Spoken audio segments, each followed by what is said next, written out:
Obrigado. Ó, tá voando aqui, peraí. Esse ventilador aqui parece um furacão. Ó. Tem jeito de pôr ele para o outro lado? Vira para o Gustavão. É que eu sou meio antigo, ainda uso Bíblia de papel. Aí é meio difícil. Gente, deixa eu fazer uma pergunta aqui rapidinho. Vocês estão com muita pressa? Ah, que bom. Mas eu não vou demorar muito não, tá? Só queria agradecer pela oportunidade de estar aqui. Pedir desculpa aí para quem me conhece ou não conheço. Desculpa. Valeu, Guilherme. E apresentar, gente, minha conversão foi nessa igreja, foi no Manifesto, em 2004. O Manifesto tinha 1 ano de igreja. E na época tinha essas cadeiras de bar preta aí.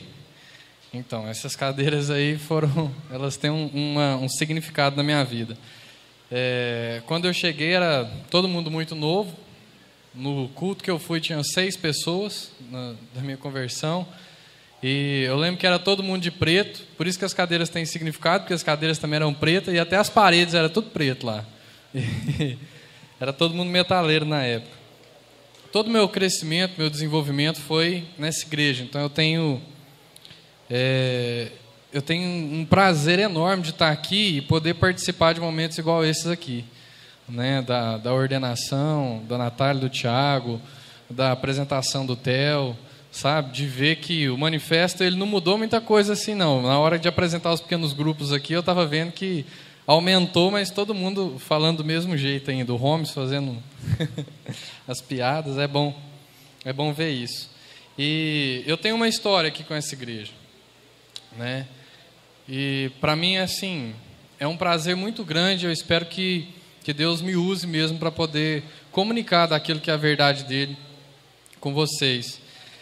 Eu fui para Alto Paraíso em 2009. Lá a gente está com um trabalho lá, uma plantação de uma igreja que já está plantada tem pouco mais de 1 ano, e ela é em parceria com a Caverna de Adulão. Então aqui do Manifesto, né, estou eu, a Bela, que também é dessa igreja, e a Cris, que agora casou com o Mateus, né, que é da Caverna de Adulão. A gente está junto lá e a gente entende que tem uma responsabilidade. A igreja naquele lugar, a comunidade cristã Seiva, que chama a igreja que a gente está à frente, pastoreando, ela tem uma responsabilidade com aquela cidade. E a gente tem feito diversos trabalhos que depois, para não ocupar muito do tempo contando aqui as histórias, se vocês quiserem saber, me escrevam, vamos conversar depois que eu conto tudo direitinho, tá?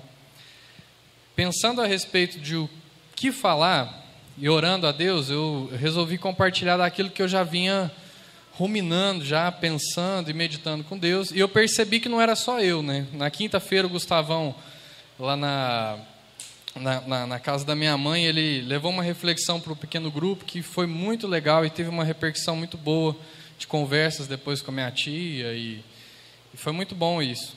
E eu percebi também pela sexta-feira, quando o Guilherme começou aí a oração, né? Voltando com a oração de sexta. Não sei se vai ser constante ou se foi só essa sexta. 16 homens, 16 pessoas. Mas, gente, oração, e essa vai ser minha reflexão em cima de oração. Se quiserem já abrir a Bíblia, pode abrir lá no Salmo 139.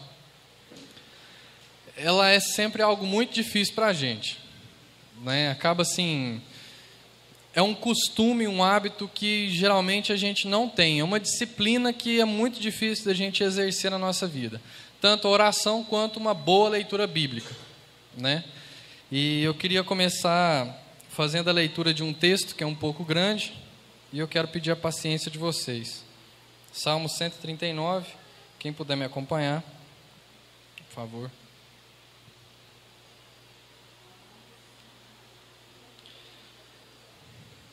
Tudo certo? Então vamos lá. Senhor, Tu me sondas e me conheces. Sabe quando me assento e quando me levanto. De longe penetras os meus pensamentos. Esquadrinhas o meu andar e o meu deitar, e conheces todos os meus caminhos. Ainda a palavra me não chegou à língua, e Tu, Senhor, já a conheces toda. Tu me cercas por trás e por diante, e sobre mim pões a mão. Tal conhecimento é maravilhoso demais para mim. É sobremodo elevado, não o posso atingir. Para onde me ausentarei do teu espírito? Para onde fugirei da tua face? Se subo aos céus, lá estás. Se faço a minha cama no mais profundo abismo, lá estás também. Se tomo as asas da alvorada e me detenho nos confins dos mares, ainda lá me haverás de guiar a tua mão, e a tua destra me susterá. Se eu digo, as trevas com efeito me encobrirão, e a luz ao redor de mim se fará noite, até as próprias trevas não te serão escuras. As trevas e a luz são a mesma coisa. Pois tu formaste o meu interior, tu me teceste no seio da minha mãe. Graças te dou, visto que por modo assombrosamente maravilhoso me formaste. As tuas obras são admiráveis, e a minha alma o sabe muito bem. Os meus ossos não te foram encobertos, quando no oculto fui formado e entretecido, como nas profundezas da terra. Os teus olhos me viram a substância ainda informe, e no teu livro foram escritos todos os meus dias, cada um deles escrito e determinado, quando nenhum deles havia ainda. Que preciosos para mim, ó Deus, são os teus pensamentos, e como é grande a soma deles. Se eu os contasse, excedem os grãos de areia. Contaria, sem jamais chegar ao fim. Tomara, ó Deus, desses cabo do perverso. Apartai-vos, pois, de mim, homens de sangue.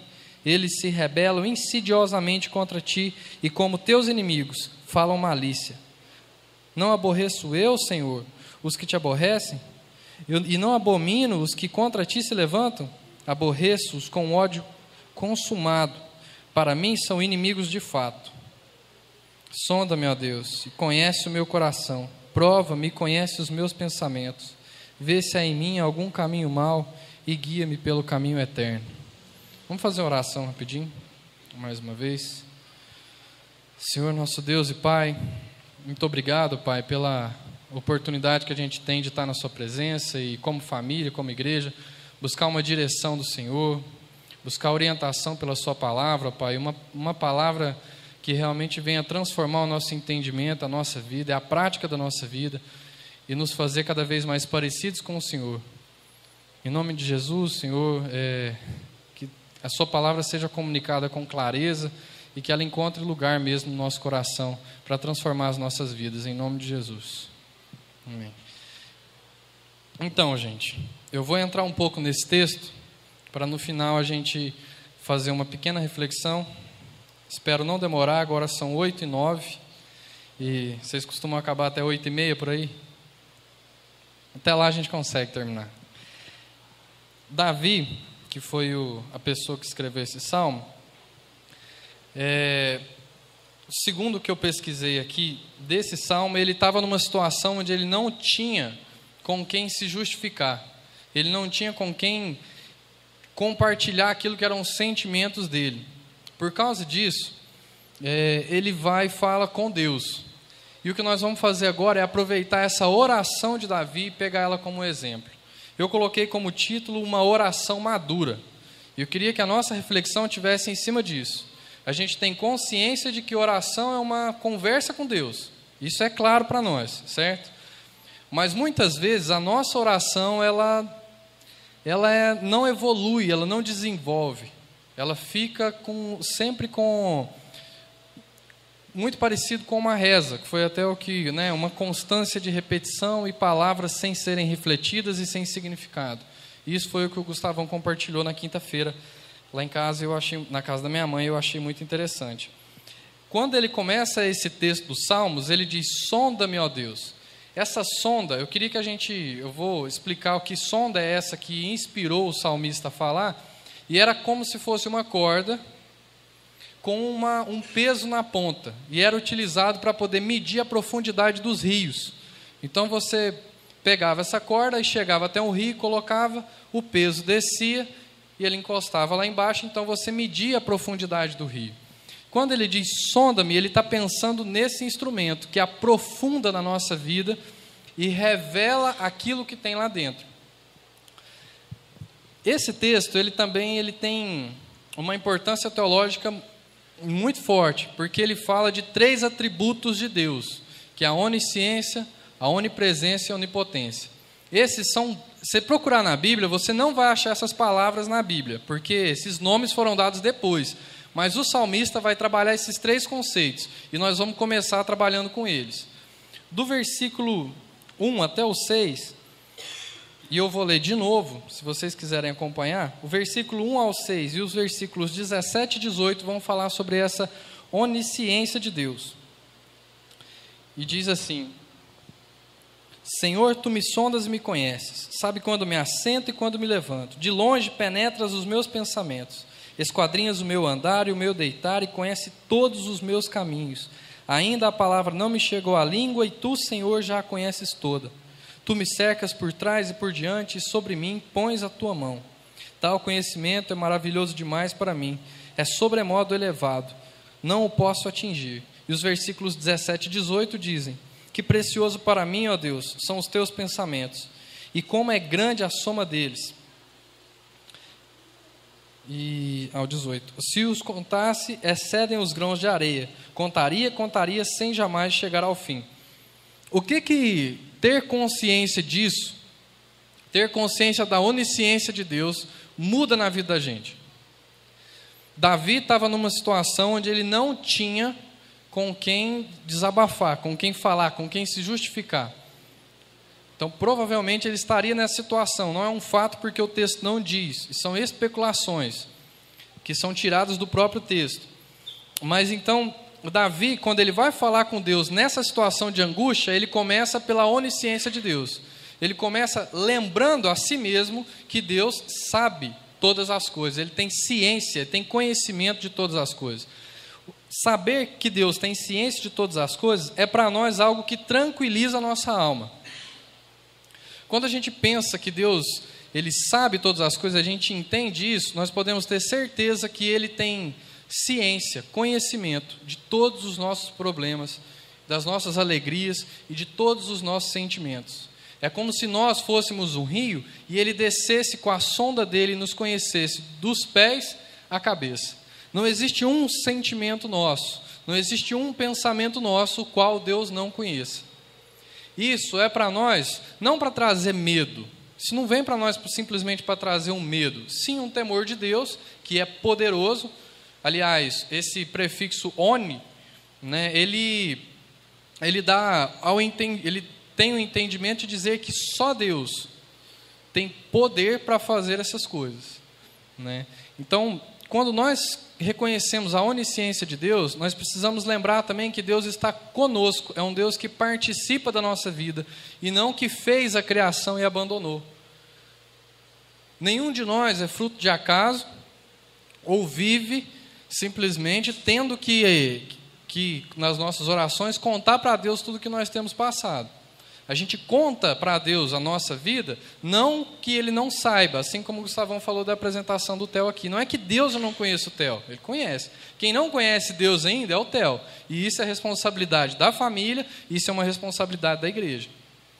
Então Deus já tem esse conhecimento. E isso é para nós algo que tranquiliza a nossa alma, que nos traz descanso. Nada que você está passando é surpresa para Deus. Nem os pecados que você insiste em cometer, e nem o seu esforço, o esforço que você faz sinceramente para sair deles. Tudo isso Deus tem ciência, Ele tem conhecimento. E aí nos versículos 7 ao 12, ele vai falar da onipresença de Deus. E ele vai dizer assim: para onde me ausentarei do teu espírito? Para onde fugirei da tua face? Se subo aos céus, lá estás. Se faço a minha cama no mais profundo abismo, lá estás também. Se tomo as alças da alvorada e me detenho nos confins dos mares, ainda lá me haverá de guiar a tua mão, e a tua destra me susterá. Se eu digo, as trevas com efeito me encobrirão, aí a luz ao redor de mim se fará noite, até as próprias trevas não te serão escuras. As trevas e a luz são a mesma coisa.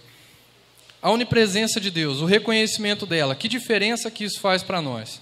Na onisciência, nós entendemos que Deus está presente, nos conhecendo, conhecendo tudo sobre nós, a nosso respeito, até mesmo que nós não sabemos.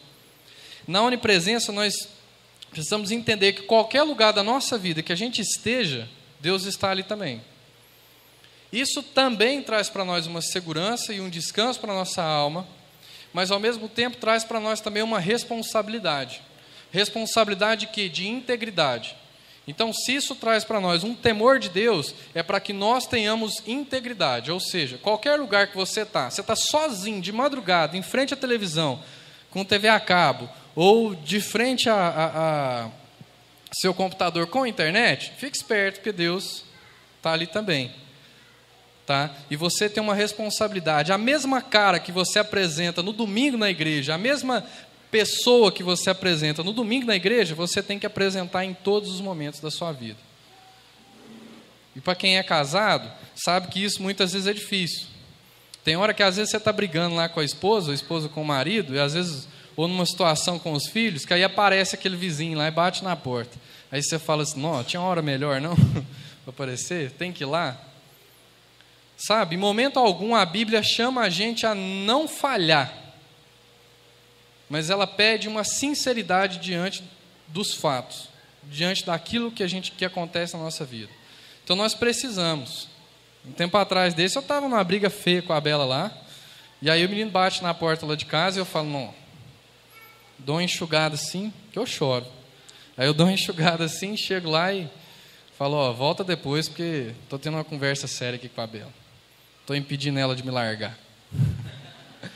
E é assim, gente, não é escondendo das pessoas, não é sendo um quando a gente está sozinho, ou quando está com os filhos, a esposa, ou com a família, e sendo o outro com a igreja, com a sociedade. É sendo o mesmo em qualquer lugar que você está. Deus está presente. Isso traz para nós segurança de saber que também, em qualquer lugar que a gente tiver, ou qualquer situação da nossa vida, Ele nos abraça. Ele está disposto a nos abraçar, nos perdoar, nos amar, cuidar de nós, em qualquer situação, seja ela de alegria ou de tristeza, também. E partindo para o terceiro e último atributo, que está lá do versículos 13 ao 16, é a onipotência. Pois tu formaste o meu interior, tu me teceste no seio da minha mãe. Graças te dou, visto que de modo assombrosamente maravilhoso me formaste. As tuas obras são admiráveis, e a minha alma o sabe muito bem. Os meus ossos não te farão encobertos, quando no oculto fui formado e entretecido como nas profundezas da terra. Os teus olhos me viram a substância ainda informe, e no teu livro foram escritos todos os meus dias, cada um deles escrito e determinado, quando nenhum deles havia ainda. Deus pode todas as coisas. Isso é importante que a gente saiba. Só que muitas vezes a gente tende a levar essa onipotência de Deus. Sabe quando tem um amigo doente, ou você doente, ou algum parente doente? Você tende a lembrar disso. Em qual perspectiva? Que Deus cure a pessoa. Sim ou não? É verdade ou não? Eu acredito em milagre. Acho que vocês também. Por isso vocês estão aqui também, né? Então, mas a gente é levado a resumir o poder de Deus, essa onipotência de Deus, a curar simplesmente. Muitas vezes, né? Ou a resolver os nossos problemas. Deus pode acabar com o problema financeiro de todo mundo aqui, amém? Deus pode deixar a saúde eterna para a vida de todo mundo aqui, amém? Poder, ele pode. Quem disse que ele quer? Porque é diferente, gente. E a gente, muitas vezes, quer que Deus faça aquilo que nós queremos. Ele tem poder para fazer todas essas coisas. Mas Ele também tem poder para dar para nós uma doença que vai durar o resto da nossa vida. Ele tem poder para manter a gente pobre, talvez até mais pobre do que a gente já é, para o resto da nossa vida. Nem um dia da nossa vida a mais nós vamos ter algo além do que comer, do que vestir e onde morar. Pode ser que isso aconteça também. E o poder de Deus também está aí, em manter a gente firme na nossa fé, mesmo nessas situações. Então Deus pode todas as coisas, mas Ele pode e Ele vai fazer aquilo que é a vontade dEle. Nessa perspectiva, eu queria já passar bom, vou falar aqui também desses 3 atributos de Deus. Antes de entrar nesse outro ponto da oração de Davi, eu queria dizer o seguinte: segundo Agostinho, Agostinho de Hipona, o Santo Agostinho, quando ele fala do mal, da origem do pecado, ele diz que a tentação do homem, ela é também em cima desses 3 atributos de Deus. Ela está relacionada a gente querer tomar o lugar de Deus. Ela está relacionada a gente querer ter ciência das coisas, de todas as coisas, ou pelo menos daquilo que nós gostaríamos de ter controle. Ela está relacionada a estar presente em alguns momentos, e ela também está relacionada a poder algumas coisas. Se a gente for sincero e olhar para dentro de nós, o que muitas vezes traz angústia para nós? Quando estou diante de uma determinada situação, onde eu me sinto, não me sinto potente, isso traz para mim muitas vezes uma frustração. E por que dessa frustração? Porque de fato eu quero tomar o lugar de Deus e eu quero fazer as coisas segundo a minha própria vontade. Então, se eu tivesse poder, eu faria da minha forma. Se eu tivesse ciência, eu talvez mudaria aquela situação. É claro que os 3 teriam que andar juntos para a gente ter essas condições.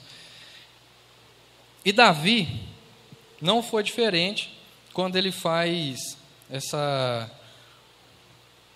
oração aqui entre os versículos 19 e 22. E ele diz assim: Tomara, ó Deus, desses cabo do perverso, apartai-vos, pois, de mim, homens de sangue. Eles se rebelam insidiosamente contra ti, e como os teus inimigos falam malícia. Não aborreço eu, Senhor, os que te aborrecem, e não abomino os que contra ti se levantam? Aborreço-os com ódio consumado, para mim são inimigos de fato. Davi, ele está com ódio dos inimigos de Deus. Até aí uma atitude louvável, é o que dá para a gente entender. Mas o que Davi coloca, e é muito interessante a gente entender isso também na oração, ele abre o coração e rasga o coração diante de Deus, diante provavelmente de uma situação onde ele queria fazer justiça. Ele queria ter as condições que Deus tem para poder fazer justiça. É claro que ele já se lembra logo no começo que ele não tem isso, e quem tem isso é Deus. Mas ele deixa claro o sentimento dele de que a justiça seja feita segundo a vontade dele. É como se ele tentasse dar um palpite para Deus. Eu queria que as coisas fossem feitas desse jeito. Eu queria que o Senhor desse cabo dos inimigos. E são inimigos não meus, eles são inimigos meus porque são inimigos seus. Muitas vezes a gente quer fazer justiça com as próprias mãos, ou se acha dono dessa justiça, desse senso de justiça, e quer aplicar ela. Esse é um desejo do nosso coração, nós precisamos ser sinceros com isso. Mas chegando ao final aqui dessa passagem, no versículo 22, do 23 e 24, Davi finaliza a oração dele, e eu já vou finalizando a mensagem também. Ele diz: Sonda-me, ó Deus, e conhece o meu coração. Prova-me e conhece os meus pensamentos. Vê se há em mim algum caminho mau e guia-me pelo caminho eterno. Quando a gente olha para essa oração de Davi, a gente consegue entender uma oração madura. Por quê? Lá em Alto Paraíso, eu estava conversando recentemente com uma mulher, mãe de um dependente químico, sofrida, muito sofrida. E ela me disse o seguinte: ela falou, na igreja que eu ia, hoje ela está congregando com a gente, graças a Deus, e ela disse, na igreja que eu ia, o pastor me falou o seguinte: você quer ver seu filho bem? Então ora, junta toda a sua casa e ora. E ela fez isso. E aí ela disse, eu não sabia se eu estava orando errado, se eu estava orando ainda pouco, mas eu não vi resultado nenhum. E muitas vezes a consciência que a gente tem, o entendimento que nós temos de oração, está muito relacionado a pedir e agradecer. Então, geralmente, quando a gente pensa em oração, o que a gente pensa? Pedir e agradecer. E aí a gente perde o melhor da oração, que é desfrutar de uma relação com Deus, onde a gente tem oportunidade de abrir o nosso coração com Ele e falar todos os nossos sentimentos. E de ouvir dele, lembrar a gente mesmo, como Davi fez, de quem é Deus. A oração não tem como propósito mudar a Deus. Ela tem como propósito uma relação, um relacionamento nosso, íntimo e livre com Deus. E nessa relação, se tem alguém que precisa de arrependimento e mudança, sou eu. É quem faz essa oração, é quem mergulha nesse ambiente da oração e do relacionamento com Deus. Então, a minha intenção de trazer esse texto, esse exemplo de oração de Davi, é para que a gente possa pensar a respeito disso. Como têm sido as nossas orações? Será que ela tem sido refletida? Será que ela tem sido clara? Ou ela tem sido, nos poucos tempos que nós temos de oração, ela tem sido pedir e agradecer? Como a gente tem se relacionado com Deus dessa forma?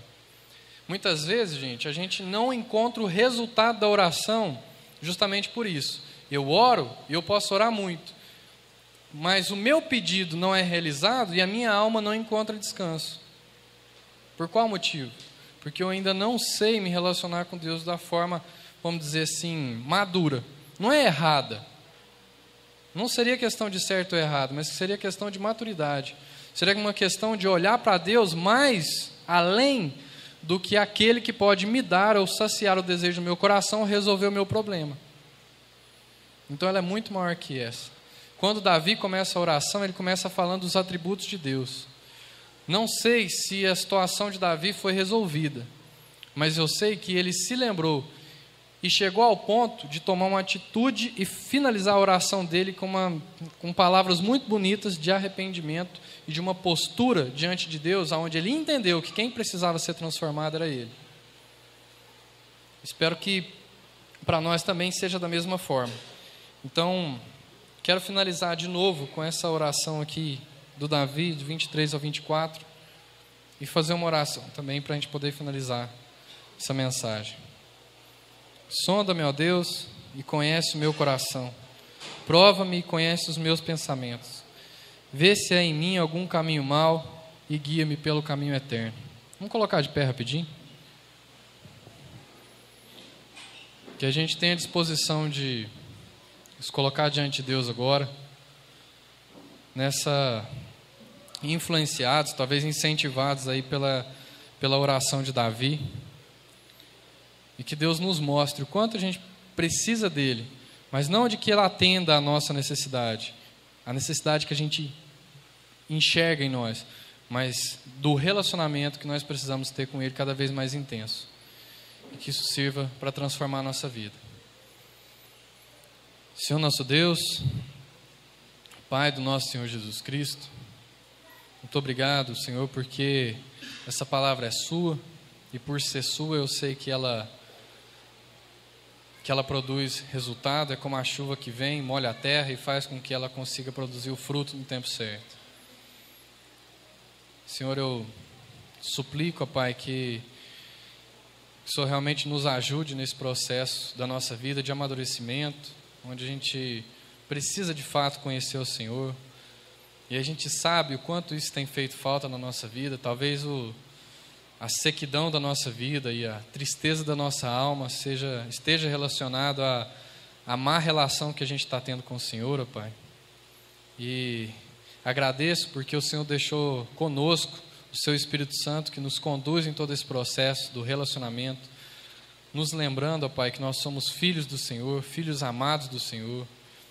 E peço também, ó Pai, que o Senhor nos ajude a entender esses atributos do Senhor, que ao relacionar com o Senhor a gente consiga aprofundar cada vez mais nessa relação de conhecimento da pessoa do Senhor, e que, assim como Calvino também dizia, que ao relacionarmos com o Senhor, ó Pai, a gente possa se conhecer cada vez mais a nós mesmos.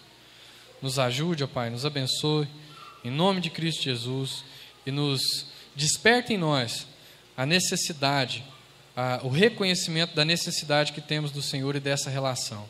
Muito obrigado, em nome de Jesus. Amém.